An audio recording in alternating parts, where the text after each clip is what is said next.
today what I'm going to do is I'm going to share some of the learnings and some of my experiences through my life and through my career. These are my experiences, my lessons. I'm not going to lecture you to tell you what to do. I'm just hoping that some of those stories that I talk about, some of those experiences may resonate to you. So let me start by telling you that nobody has all the answers. Okay?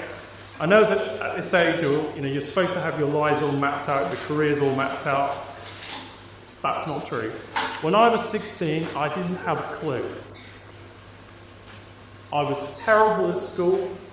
I failed my A-levels, had to resit them. I ended up with a mediocre degree. I blagged my way into a Big Four accounting firm. I was terrible at exams, kept failing my professional exams. But what I did was I grabbed every single opportunity that I could. Whenever there was a job that no one else wanted to do, I grabbed it.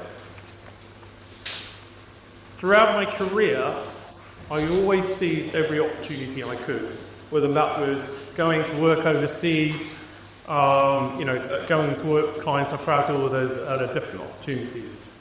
The thing that I'm really proud of was I ended up being the first person of colour on the executive team of KPMG in its 125-year history.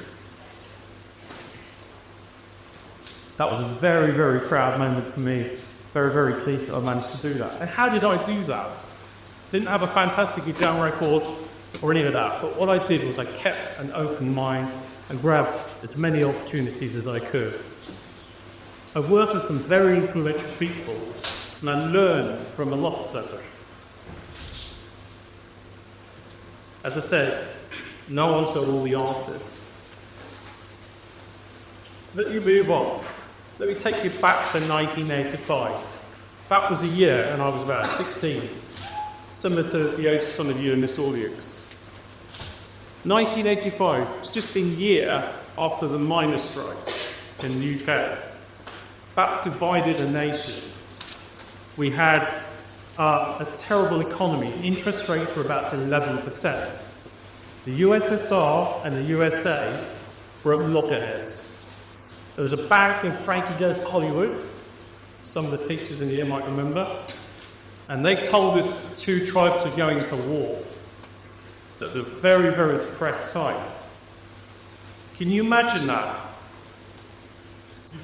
A divided nation, an awful economy, and a threat of war.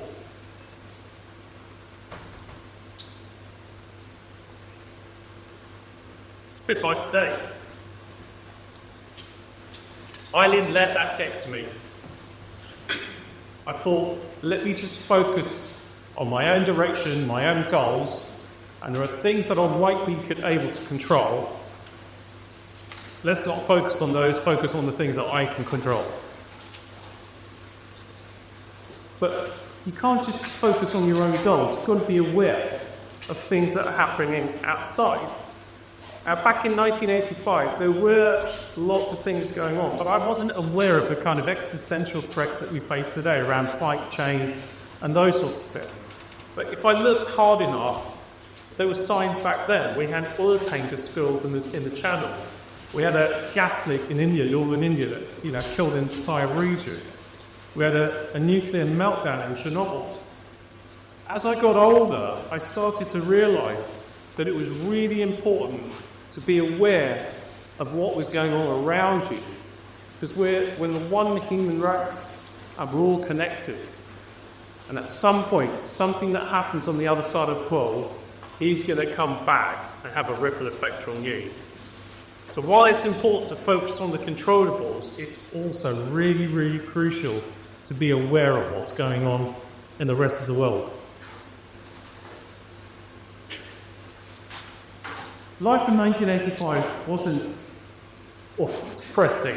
I've kind of painted a relatively negative picture, but it wasn't all depressing. We had hope. I had hope. And hope is magical. It's like Jack and Beanstalk's magic beans. Hope tells you that tomorrow's going to be a better day. Hope tells you that you can restart and learn and do different things. Hope drives imagination, fuels imagination. And imagination, you can turn into determination. So let me give you an example. In 1985, I hoped that I would live in a world where Nelson Mandela would be free. I imagined what impact he might have, not only on Africa, but the rest of the world. And that gave me determination to live my life in a way where I treated everyone else as equal. So hang on to hope and let it fuel your determination. The next thing I want to talk about is another lesson that I kind of learned was I learned to question. And it's really important that you have a critical mind, that you don't believe everything you're told. Now, I consider myself to be a bit of a global citizen. So I was born in post-independence Uganda in East Africa. I came to this country in 1972 as a refugee. I lived and worked in San Francisco, in Frankfurt, in Germany, and in Mumbai. And through my job, I visited over 100 countries. And by the way, I also support arts, so that makes me really, really sort of multicultural and a world citizen. So I thought I really understood the way the world worked. In 2001, when we were on quite a large transaction in Berlin. Now, I did O-level history, and I focused on 20th century history. So I learned all about the Cold War and that place. We were taught at school that West Berlin was this magical place. The sun always shone in West Berlin. Then you had the wall, and it was like Dorothy going through, in The Wizard of Oz. As soon as you crossed that wall, everything went flat and white, and it was grim and dreary in East Berlin. But that's what I was taught at school. When I was working in Berlin, I was invited for dinner to a summer in East Berlin. So I was sort of slightly nervous and degree of trepidation.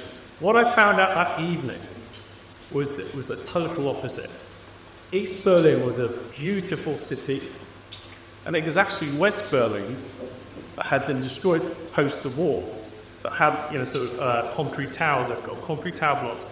That taught me not to believe everything that you read. And that was a world before social media. So what I do now is, when I hear a view, I always go and find a counter view.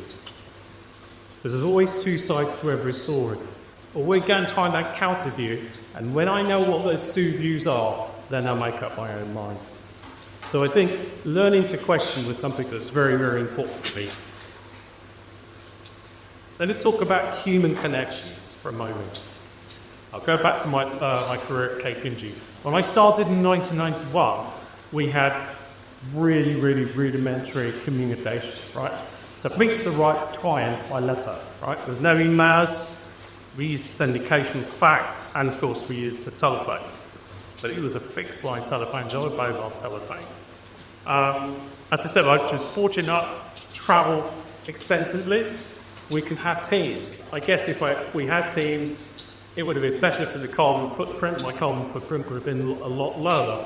But I think I would have been poorer because I wouldn't have had the experiences I had of meeting so many people in different parts of the world and experiencing their culture and connecting with people at a very, very different level.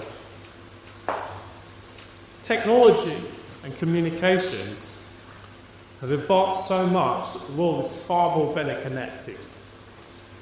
But I worry that actually those advances are making us more isolated. So my one piece of advice to you would be, try and build human connections, not just virtual ones. Having a personal network, certainly in my career, was very, very powerful. And I'm sure it will be very, very useful to you as well. Let's talk about another really, really important aspect I talked about when I was growing up. and that's keeping things simple. I'm dyslexic. I didn't find out that I was until a few years ago, so I went through my entire career not knowing that I had dyslexia. I have a very short attention span. I get bored quickly. Maybe that's why I started my career as an auditor and I moved to mergers and acquisitions, because I preferred, the unpredictable rather than routine. There's nothing wrong with being an auditor. I loved it. I learned so much about it. But I guess I just preferred, sort of the adventure and, the unpredictability of working in M&A. In 1996, I was in Silicon Valley, and I was asked to give a talk on something called SOP 91-1. SOP 91-1. What the hell is that? So SOP 91-1 is effectively an accounting standard that tells tech companies house book sales. And it is the most important bit of legislation that was out at the time. I was there giving a talk to my client, Net Software. I was in the middle of this speech. The guy walked in, realised that he was in the wrong room, walked out again. That was Steve Jobs. Not bad for a kid who went to Whitwell High School to be talking to Steve Jobs. He was probably only there 30 seconds, but I'm going to claim that anyway.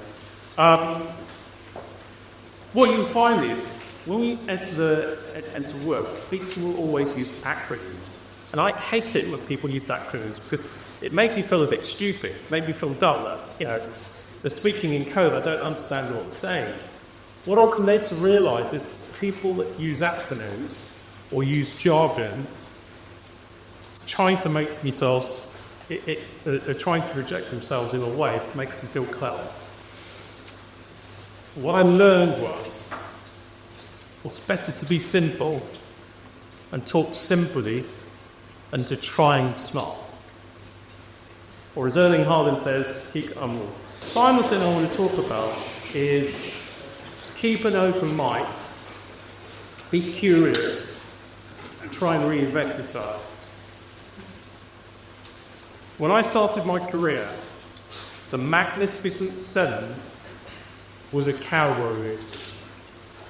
Today, the Magnificent Seven are the 7 largest, most valuable companies on the planet. Together, those companies are worth $18 trillion. $18 trillion is the size of China's GDP. Now, the thing that's going to be amazing is 10 years from now, and you're all in the workplace, imagine who those 10 largest companies are going to be. They're going to include businesses we haven't even heard of today. You're going to be working in industries that haven't been developed yet, roles that don't exist today. You have to have an open mindset and a flexible mindset. I'll give you a story about why it's so important. In 1997, having got Ford listening to me talk about SOP 90-91-1, Steve Jobs decided to leave Next Software and move back to Apple. Again, I will claim that. So when he went back to Apple, all Apple did was make desktops. Some pretty good ones, but that's what they did. Meanwhile, in Tokyo, there was a company called Sony. Sony made cameras, they make laptops. They had a film studio, they had a record label, and yet it was Apple that created the iPhone, the iPad, iTunes, Apple TV, and everything else, because they kept reinventing themselves the way that Sony did. So I think, for me, anything you can do around keeping yourself fresh and reinventing yourself will really stand you in good stead. Finally, I think the most important thing to have as a tool to set you right in the future is a sense of humour. You have to be able to laugh at yourself. Don't take the world too seriously. And I found that having a sense of humour meant that when I was faced with uncertainty, I was able to see opportunities where other people saw obstacles. So have a sense of humour and enjoy the ride. Thank you very much for listening to me this morning.